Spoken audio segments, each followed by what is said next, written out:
Hello बच्चों। तो आज हम पढ़ेंगे सेल का पार्ट 2। ठीक है।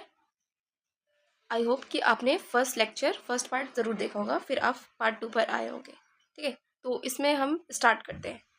इसमें क्या है, एक टॉपिक हेडलाइन आएगा आपका सेल इंटीरियर के बारे में। अब हम सेल इंटीरियर वाली चीज़ें पढ़ेंगे। तो सबसे पहले समझने वाला पॉइंट है, सेल हैव 3 बेसिक पार्ट्स।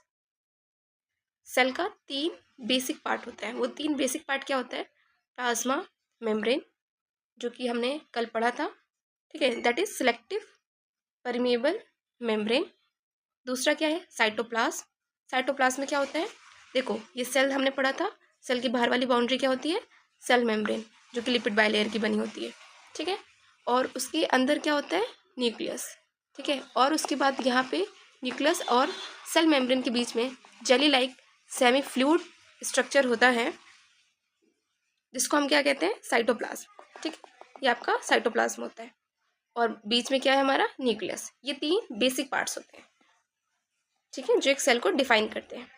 उसके बाद आगे next point, the cytoplasm contains several सब सेलुलर कंपोनेंट्स कॉल्ड ऑर्गेनेल्स। अब ये क्या बात हुई? ये कह रहा है कि जो साइटोप्लाज्म होते हैं उसके अंदर बहुत सारे छोटे छोटे सेलुलर कंपोनेंट्स होते हैं, जिनको हम ऑर्गेनेल्स कहते हैं। ठीक है, ये हो गया हमारा न्यूक्लियस, ये हो गया हमारा सेल मेम्ब्रेन। क्या हुआ? ये हमारा न्यूक्लियस हो गया, ये सेल मेम्ब्रेन हो गया, ये वाला बाहर वाला बाउंड्री। और इसके बीच में क्या हमने पढ़ा? साइटोप्लाज्म। और ये जो ऑर्गेनेल्स, ये जो आप गोल गोल देख रहे हो यहाँ पर, ये क्या है? Cell organelles. ठीक है, ये बेसिक सेल का स्ट्रक्चर होता है। ठीक है। और हमने कल सेल वॉल के बारे में भी पढ़ा था। तो ये जो आप सेल देख रहे हो, ये एक प्लांट सेल का स्ट्रक्चर है। प्लांट सेल में एक एक्स्ट्रा बाउंड्री है, जो कि इस टाइप से आप देख रहे हो। ठीक है, ये जो एक्स्ट्रा बाउंड्री है ये सेल वॉल है। ठीक है। और इसके अंदर क्या है? सेल मेम्ब्रेन, जो कि एनिमल सेल्स में होते हैं। ठीक है। और ये हमारा सेंटर में न्यूक्लियस हो गया, बाहर हमारा साइटोप्लाज्म हो गया, और ये छोटे छोटे गोल गोल स्ट्रक्चर ऑर्गेनेल्स हो गए, जो ऑर्गेनेल्स आगे हम पढ़ेंगे। ठीक है, ये बेसिक स्ट्रक्चर है सेल का। अब आते हैं नेक्स्ट पॉइंट पे। नेक्स्ट पॉइंट में दे रखा है 2 टाइप के cells, prokaryotic cells and eukaryotic cells. तो अब ये प्रोकैरियोटिक सेल्स क्या होते हैं? देखो, 2 टाइप के सेल्स होते हैं, prokaryotic cells and eukaryotic sales. Prokaryotic sales जो होते हैं ये लेक करते हैं वेल डिफाइंड न्यूक्लियस को। ठीक है। और मेम्ब्रेन बाउंड ऑर्गेनेल्स को। इसका क्या मतलब है कि एक सेल होता है, उसके अंदर एक न्यूक्लियस होता है, हमने पढ़ा है। ठीक है। और ऑर्गेनेल्स होते हैं जो छोटे छोटे स्ट्रक्चर होते हैं। ठीक है। तो इसमें सबसे पहली बात, न्यूक्लियस होगा लेकिन प्रिमिटिव न्यूक्लियस होगा। इसका मतलब क्या होता है? न्यूक्लियस वेल डिफाइंड नहीं होगा। हिंदी में हम क्या इसको समझेंगे कि अच्छा वाला न्यूक्लियस नहीं होगा, छोटा सा न्यूक्लियस होगा। और थोड़ा बहुत एक न्यूक्लियस का कुछ कुछ पार्ट होता है, जिसको हम आगे पढ़ेंगे, न्यूक्लियोइड, वो सब होगा उसके अंदर, लेकिन न्यूक्लियस अच्छे से नहीं होगा। तो क्या मतलब हुआ? इट लेक्स, इसके अंदर क्या नहीं होता? Well defined nucleus. ठीक है। और इसके अंदर जो ऑर्गेनेल्स होते हैं, उन ऑर्गेनेल्स में सेल मेम्ब्रेन नहीं होता है। ठीक है, इसको कंफ्यूज मत होना। इसमें सेल मेम्ब्रेन है, ठीक है, लेकिन ऑर्गेनेल्स का मेम्ब्रेन नहीं है। ये क्या क्या नहीं होता है इसके अंदर? न्यूक्लियस वेल डिफाइंड नहीं होता है, और मेम्ब्रेन बाउंड ऑर्गेनेल्स नहीं होते हैं। ठीक है, ये क्या है? हमारा प्रोकैरियोटिक सेल। ठीक। उसके बाद आते हैं यूकैरियोटिक सेल। यूकैरियोटिक सेल क्या होता है? It have well defined nucleus, इसके पास अच्छी वाली न्यूक्लियस होती है। ठीक है। और सेवरल मेम्ब्रेन बाउंड ऑर्गेनेल्स होते हैं, इसके पास बहुत सारे ऑर्गेनेल्स होते हैं, और वो मेम्ब्रेन बाउंड अच्छे वाले ऑर्गेनेल्स होते हैं, जिसके ऊपर मेम्ब्रेन्स होते हैं। जितने भी ऑर्गेनेल्स होते हैं उन सब के ऊपर मेम्ब्रेन होता है। ठीक है। यूकैरियोटिक का एग्जाम्पल होता है हमारा प्लांट सेल और एनिमल सेल, और प्रोकैरियोटिक का एग्जाम्पल होता है बैक्टीरियल सेल। ठीक है। उसके बाद एक कंपैरिजन टेबल है between prokaryotic and eukaryotic cell. क्या डिफरेंस है इसके बीच में? देखो, प्रिमिटिव न्यूक्लियस की अगर बात करी जाए, प्रिमिटिव न्यूक्लियस ऐसा न्यूक्लियस जो अच्छे से डेवलप नहीं हुआ है, छोटा मोटा न्यूक्लियस मान लो। ठीक है, तो ऐसा न्यूक्लियस कहाँ पर होता है? प्रोकैरियोटिक में होता है। यूकैरियोटिक में तो अच्छा वाला न्यूक्लियस होता है ना, वेल डिफाइंड न्यूक्लियस होता है, इसलिए इसके अंदर प्रिमिटिव न्यूक्लियस एब्सेंट होता है, सिंपल। ठीक है। उसके बाद क्या है? डायमीटर क्या होता है एक टिपिकल सेल का? अगर वो प्रोकैरियोटिक है तो उसका डायमीटर 1 से 10 माइक्रोमीटर का होता है। अगर वो यूकैरियोटिक है तो उसका डायमीटर 10 to 100 माइक्रोमीटर होता है। अब आते हैं नंबर ऑफ सेल्स कितने होते हैं। जो प्रोकैरियोटिक सेल होता है वो यूजुअली यूनिसेलुलर होता है। ठीक है, यूनिसेलुलर का मतलब हमने लास्ट पार्ट में पढ़ा था। यूनिसेलुलर मतलब कि एक सेल का ऑर्गेनिज्म। ठीक है। और यूकैरियोटिक सेल क्या होता है? इट कैन बी यूनिसेलुलर और मल्टी सेलुलर। ये ऑर्गेनिज्म एक सेल का भी हो सकता है और बहुत सारे सेल्स का भी हो सकता है। उसके बाद क्या है, मेम्ब्रेन बाउंड ऑर्गेनिल्स। ये क्या होता है, मैंने ऊपर बताया आपको, ऑर्गेनिल्स के ऊपर जो मेम्ब्रेन होता है उसको हम मेम्ब्रेन बाउंड ऑर्गेनिल्स कहते हैं। प्रोकैरियोटिक में ये एब्सेंट होता है, यूकैरियोटिक में ये प्रेजेंट होता है। ठीक है, next point, membrane bound nucleus. Membrane bound nucleus मतलब कि अच्छा वाला न्यूक्लियस, वो यूकैरियोटिक में होगा, प्रोकैरियोटिक में नहीं होगा। Well defined nucleus, well defined nucleus किस में एब्सेंट होता है, प्रोकैरियोटिक में नहीं होता है, प्रेजेंट किस में होता है, यूकैरियोटिक में होता है। ठीक है, इजी टू अंडरस्टैंड है ये टेबल। चलो अब नेक्स्ट पॉइंट पर आते हैं। अब हम पढ़ेंगे सेल के ऑर्गेनल्स के बारे में। ठीक है, अब सबसे पहला ऑर्गेनल्स हम पढ़ेंगे वो है हमारा न्यूक्लियस। ठीक है, न्यूक्लियस बहुत इंपॉर्टेंट होता है और यूजुअली सेल के सेंटर में होता है। ठीक है, nucleus has a double layer covering called the nuclear membrane. जो न्यूक्लियस होता है ना, वो हमेशा उसका डबल लेयर कवरिंग होता है। ठीक है, और उस कवरिंग को हम क्या कहते हैं, न्यूक्लियर मेम्ब्रेन कहते हैं। The nuclear membrane has pores. इस न्यूक्लियर मेम्ब्रेन पे पोर्स होते हैं, छोटे छोटे होल्स होते हैं, that helps in transfer of, transfer की स्पेलिंग सही कर लेना बच्चों।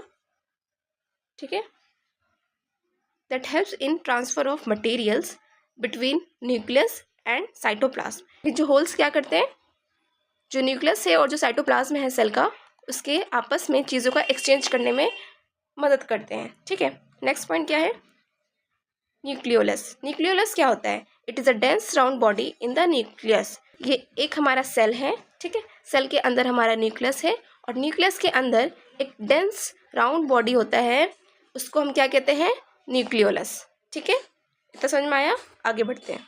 देखो next point, it helps in synthesis of ribosomal सब यूनिट। ठीक है, ये जो न्यूक्लियोलस है वो राइबोसोमल सब यूनिट को बनाने में हेल्प करता है। ठीक है, these subunits exit the nucleus to cytoplasm and become one large and small subunits assemble to form ribosomes। ठीक है, ये जो न्यूक्लियोलस है ये हमारे छोटे छोटे राइबोसोमल सब यूनिट्स बनाता है। राइबोसोम के बारे में हम आगे अभी हम पढ़ेंगे। ठीक है, राइबोसोम एक छोटा छोटा गोल गोल स्ट्रक्चर होता है जो न्यूक्लियोलस से निकलता है और फिर एग्जिट करता है न्यूक्लियस को। कहाँ पे एग्जिट करके कहाँ निकलेगा, साइटोप्लाज्म के अंदर। और जब ये साइटोप्लाज्म के अंदर निकल जाता है तो ये एक स्ट्रक्चर बनाता है, एक बड़ा यूनिट बनाता है और एक छोटा यूनिट बनाता है, इसको हम राइबोसोम कहते हैं। ठीक है, क्या समझे इस पॉइंट से कि न्यूक्लियस के अंदर से छोटे छोटे राइबोसोम के यूनिट निकलते हैं, फिर वो साइटोप्लाज्म में आते हैं, फिर वो साइटोप्लाज्म में आके एक छोटा सब यूनिट बनाते हैं और एक बड़ा सब यूनिट बनाते हैं, उसको हम राइबोसोम कहते हैं। अब आगे बढ़ते हैं। अब न्यूक्लियस के अंदर समझना है, न्यूक्लियस के अंदर क्या समझना है, अ न्यूक्लियस कंटेन्स क्रोमोसोम्स। ठीक है, अब ये न्यूक्लियस के अंदर क्या होता है, न्यूक्लियस के अंदर क्रोमोसोम्स होते हैं। ठीक है, chromosomes are visible as rod shaped structure. एक रोड शेप के स्ट्रक्चर की तरह हमारा क्रोमोसोम्स होता है, ये ऐसे रोड बनाता है एक। ठीक है, इसको हम क्रोमोसोम्स कहते हैं। Only when the cell is about to divide, जब हमारा सेल डिवाइड होने वाला होता है तब न्यूक्लियस के अंदर जो क्रोमोसोम्स होते हैं वो हमें रोड शेप के दिखने लग जाते हैं, उसी टाइम वो इस स्ट्रक्चर में आते हैं और हमें विजिबल होते हैं। Chromosomes is composed of DNA and specific proteins. ठीक है, जो क्रोमोसोम्स होता है ये डीएनए से कंपोज होता है और प्रोटीन से कंपोज होता है। ठीक है, अभी तुम इसके स्ट्रक्चर समझ लो। ठीक है, ये क्रोमोसोम हो गया, ये डीएनए हो गया, आगे हायर क्लास में तुम इसको और अच्छे से पढ़ोगे, ये क्या होता है, क्यों होता है ऐसा। ठीक है, ये जो डीएनए होता है ना और जो क्रोमोसोम होता है इसके अंदर क्या होता है, it contains information of inheritance of characters from parents to the next generation in the DNA molecules. जो पेरेंट्स में जो कैरेक्टर होता है वो बच्चों में कैसे ट्रांसफ़र होता है, उसी डीएनए के कारण ये ट्रांसफ़र होता है। ठीक है, तो ये जो इनहेरिटेंस का जो पैटर्न है जिसके कारण characters from the parents to the next generation transfer होता है, ये डीएनए मॉलिक्यूल के कारण होता है। ठीक है, क्रोमोसोम्स के कारण होता है। ठीक है, next point, DNA molecules contain the genetic information. इसी डीएनए के अंदर हमारा क्या होता है, जेनेटिक इन्फॉर्मेशन, तभी हमारा जेनेटिक इन्फॉर्मेशन ट्रांसफ़र होता है पेरेंट्स से लेकर बच्चों में। The functional segment of DNA are called genes. जो डीएनए का जो फंक्शनल सेगमेंट होता है उनको हम जीन्स कहते हैं। जो मेन जेनेटिक इन्फॉर्मेशन का ट्रांसफ़र करता है वो क्या है, जीन्स। ठीक है, अब आगे बढ़ते हैं। ठीक है, अब नेक्स्ट है न्यूक्लियोइड। नहीं, न्यूक्लियोइड क्या होता है? Nucleoid, prokaryotic cells do not have a well defined nucleus. ठीक है, हमें पता है कि जो प्रोकैरियोटिक सेल्स होते हैं उसमें वेल डिफाइंड न्यूक्लियस नहीं होता है। तो there DNA is present as a single circular molecule associated with specific proteins. इनके अंदर जो डीएनए होता है वो सिंगल सर्कुलर मॉलिक्यूल की तरह होता है विद स्पेसिफिक प्रोटीन्स के साथ। ठीक है, and the reason containing the genetic material is called the nucleoid. और उसी डीएनए के अंदर जो जेनेटिक मटेरियल जहाँ पे प्रेजेंट होता है उसको हम न्यूक्लियोइड कहते हैं। ठीक है, ये कहाँ पर है? हमारा प्रोकैरियोटिक सेल्स में न्यूक्लियोइड होता है। हमारे जो यूकैरियोटिक सेल्स होते हैं, जो भी यूकैरियोटिक सेल्स होते हैं उनमें जेनेटिक मटेरियल कहाँ पर होता है? हमारा क्रोमोसोम्स में होता है। क्रोमोसोम्स किस में है? वेल डिफाइंड न्यूक्लियस में, जहाँ पे न्यूक्लियर मेम्ब्रेन है, ऐसे वाले न्यूक्लियस में हमारे क्रोमोसोम्स के अंदर जेनेटिक मटेरियल है। लेकिन प्रोकैरियोटिक सेल्स में हमारे न्यूक्लियोइड के अंदर क्या है? हमारा जेनेटिक मटेरियल्स। तो इसको हम क्या कहते हैं? न्यूक्लियोइड। ठीक है, अब आते हैं राइबोसोम्स के ऊपर। ठीक है, राइबोसोम भी एक सेल ऑर्गेनिल है। It is a protein factories, जो प्रोटीन फैक्ट्रीज और the site of protein synthesis. मतलब क्या है इसका? राइबोसोम्स जो है वो प्रोटीन बनाता है, तभी तो इसको प्रोटीन फैक्ट्रीज कह दिया। प्रोटीन की फैक्ट्री है ये, प्रोटीन बनाती है। ठीक है, और साइट है जहाँ पे हमारा प्रोटीन सिंथेसिस होता है। ठीक है, इस ऑर्गेनिल को हम राइबोसोम कहते हैं। दीज आर टाइनी स्ट्रक्चर्स, ये छोटे छोटे स्ट्रक्चर होते हैं। ठीक है, और इस छोटे से स्ट्रक्चर में 2 सब यूनिट भी होता है। ये तुम हायर क्लास में इसका प्रॉपर स्ट्रक्चर पढ़ोगे। ठीक है, अभी ये जान लो कि ये टाइनी टाइनी स्ट्रक्चर्स होते हैं। It may be present either freely और attach to the endoplasmic reticulum.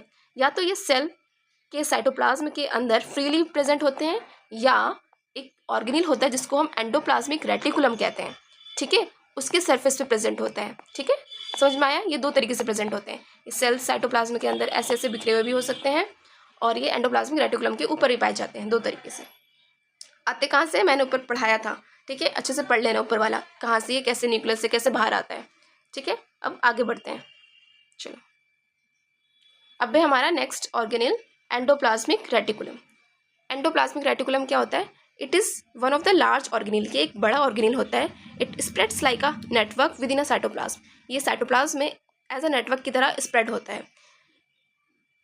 It continuous with the outer membrane of the nucleus envelope. जो न्यूक्लियस होता है ना हमारा, वहाँ से कंटिन्यू होता रहता है। देखो, ये हमारा सेल है, ये हमारा न्यूक्लियस है, और ये न्यूक्लियस से ऐसे कंटिन्यू होके ये इस तरीके से इसका स्ट्रक्चर होता है। बुक में इसको देखना, इसका पिक्चर। ठीक है, कैसे बना हुआ है। इस तरीके से कंटिन्यूस होता है सेल न्यूक्लियस से। ठीक है, इसका फंक्शन क्या होता है एंडोप्लाज्मिक रेटिकुलम का? Synthesis and transport of proteins, fats, that is lipid and some hormones in some cell. ठीक है, ये क्या क्या बनाता है? सिंथेसिस मतलब बनाना होता है। ये बनाता है और ट्रांसपोर्ट करता है इधर से उधर, जहाँ पे ज़रूरत होता है वहाँ पे ले जाता है। किसको? प्रोटीन्स को, फैट्स को, जिसको हम लिपिड्स भी कहते हैं, और हार्मोन्स को। ठीक है, चलो आगे बढ़ते हैं। अब ये समझो कि जो ये एंडोप्लाज्मिक रेटिकुलम है, ये इसके 2 टाइप्स होते हैं। रफ एंडोप्लाज्मिक रेटिकुलम, जिसको हम RER कहते हैं। RER मतलब रफ एंडोप्लाज्मिक रेटिकुलम। दूसरा क्या है? SER मतलब कि स्मूथ एंडोप्लाज्मिक रेटिकुलम। ठीक है, जो ये रफ होता है, it looks rough under electron microscope. ठीक है, ये ना इलेक्ट्रॉन माइक्रोस्कोप में रफ दिखता है, इसलिए इसका नाम रफ एंडोप्लाज्मिक रेटिकुलम होता है। और ऐसा क्यों होता है? Because it has ribosomes attach to its surface. इनके सरफेस पे राइबोसोम्स अटैच होते हैं। ठीक है, और स्मूथ का मतलब क्या है? It does not have ribosomes. इनके सरफेस पे राइबोसोम्स नहीं होते हैं, देयरफॉर इट लुक्स स्मूथ। ठीक है, ये स्मूथ दिखते हैं, इसलिए इसका नाम भी स्मूथ एंडोप्लाज्मिक रेटिकुलम है। ठीक है, आगे बढ़ते हैं। नेक्स्ट पॉइंट क्या कह रहा है? ये जो हमारा RER है वो हेल्प करता है प्रोटीन सिंथेसिस में एंड प्रोटीन सिक्रेशन में। ठीक है, हमने पहले भी पढ़ा कि जो राइबोसोम्स होते हैं वो प्रोटीन बनाते हैं। अब ये रफ एंडोप्लाज्मिक रेटिकुलम के ऊपर क्या है? राइबोसोम्स। तो ये भी क्या बनाएगा? प्रोटीन ही बनाएगा। क्या सिक्रेट करेगा? प्रोटीन ही सिक्रेट करेगा, सिंपल, क्योंकि राइबोसोम्स हैं इसके सरफेस पर। ठीक है, अब आते हैं स्मूथ वाले पे। स्मूथ वाले पे राइबोसोम्स नहीं है। ठीक है, तो प्रोटीन नहीं बनाएंगे। It helps in synthesis of fats and hormones. ये क्या बनाएंगे? Fats and hormones, simple. ठीक है, ये देखो बुक में डायग्राम बना होगा। न्यूक्लियस होगा यहाँ पर, फिर यहाँ पे कॉन्टिन्यूस स्ट्रक्चर, नेटवर्क स्ट्रक्चर होगा, जिसको हम क्या कह रहे हैं? Endoplasmic reticulum. 2 टाइप का होगा, रफ और एक स्मूथ। रफ वाले पे राइबोसोम्स होगा, स्मूथ वाले पे कुछ भी नहीं होगा। ठीक है, ठीक है, आज हम इतना ही पढ़ेंगे। यहाँ पे ये पार्ट 2 कंप्लीट होता है। इसमें हमने सेल ऑर्गेनिल्स के बारे में पढ़े। कौन कौन से सेल ऑर्गेनिल्स पढ़े? एंडोप्लाज्मिक रेटिकुलम, ठीक है, राइबोसोम, ठीक है, और न्यूक्लियस पढ़ा। 3 सेल के ऑर्गेनेल्स पढ़े हमने, और प्रोकैरियोटिक सेल यूकैरियोटिक सेल का डिफ्रेंसिएशन पढ़ा, ठीक है, और कुछ बेसिक सेल का इंटीरियर पार्ट में क्या क्या होता है उसके बारे में हमने पढ़ा, ठीक है। अब हम नेक्स्ट पार्ट में आगे का पढ़ेंगे, ठीक है। थैंक यू बच्चों, थैंक यू।